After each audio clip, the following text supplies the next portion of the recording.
Oui, l'inégalité, on le voit partout. On le voit partout dans ces pays. Là où il y a la vie, il y a toujours l'injustice. Il ne peut pas en fait résoudre son problème.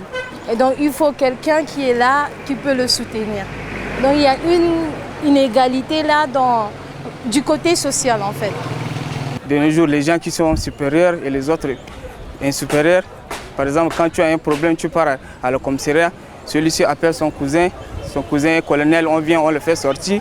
Toi, tu es pauvre et tu n'as pas de parents qui vont te défendre, on te fait enfermer. Dans notre domaine, nous les femmes, quand on essaie de passer, les gens nous regardent. Si tu es bien habillé ou pas, même, les gens te critiquent. Les gens ne te laissent même pas la liberté de t'exprimer. Et pourtant, on nous dit que nous vivons dans un pays indépendant. Nous, ici à l'université, on considère les filles comme les garçons sur le même pied. Aujourd'hui, on voit que les femmes sont plus intelligentes même que les hommes. Et les femmes sont partout dans les universités. On voit que les femmes sont beaucoup diplômées. Avec la modernisation et tout ça, côté éducation, côté tout ça, la femme est égale à l'homme, il n'y a pas une grande différence. Je suis aussi à l'université de N'Djamena. C'est la première fois qu'une femme soit coordinatrice dans notre faculté. Et donc je suis dans la faculté de sciences économiques et de gestion. J'ai eu la chance d'être coordinatrice. Et donc le leadership y est dans l'université. Il y a aussi une inégalité sur le monde de l'emploi. C'est ce qui fait vraiment bruit aujourd'hui. La femme n'est pas payée au même prix que l'homme. La femme ne travaille pas comme l'homme.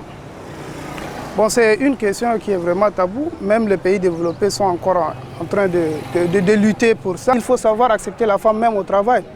Et aussi pour les femmes, il faut qu'elles se mettent au travail. On ne devient pas égal à l'homme parce que le monde pense que les individus sont égaux. Non, non, non, il faut travailler.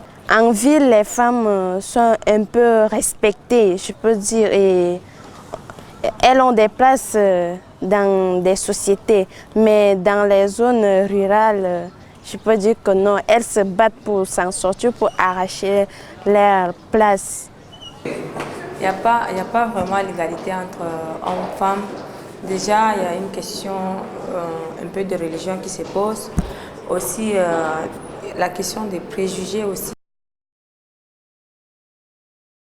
Notre vie actuelle et celle de nos parents d'avant se ressemblent, mais plutôt, normalement, on ne devrait pas avoir ces mêmes vies. Nous, on a les conditions réunies, mais nos grands-parents, bon, de ce que moi j'écoute, ils disent qu'ils vivaient avant aisément, mais que maintenant les choses sont compliquées. Leur vie n'est pas épanouie, mais ils vivaient mieux. Nous, on a tout un arsenal de moyens pour vivre, mais nous avons vraiment des obstacles. Et ces obstacles-là qui peuvent être humains, naturels ou bien des trucs comme ça qui nous mettent vraiment en conflit. À l'époque de nos parents et tout ça, il n'y avait pas vraiment de moyens de communication. Par là, je veux parler du téléphone, de l'internet, de tout ça. Nous, à notre époque, voilà, nous avons les réseaux sociaux. Maintenant, on nous parle de blogs. Avant, ça n'existait pas. Et tout ça, voilà. Donc, pour nous, c'est un peu favorable que les années précédentes. Je vais investir dans l'entrepreneuriat. C'est créer une association pour des mères filles. Créer par exemple une association pour les enfants vivant dans la rue.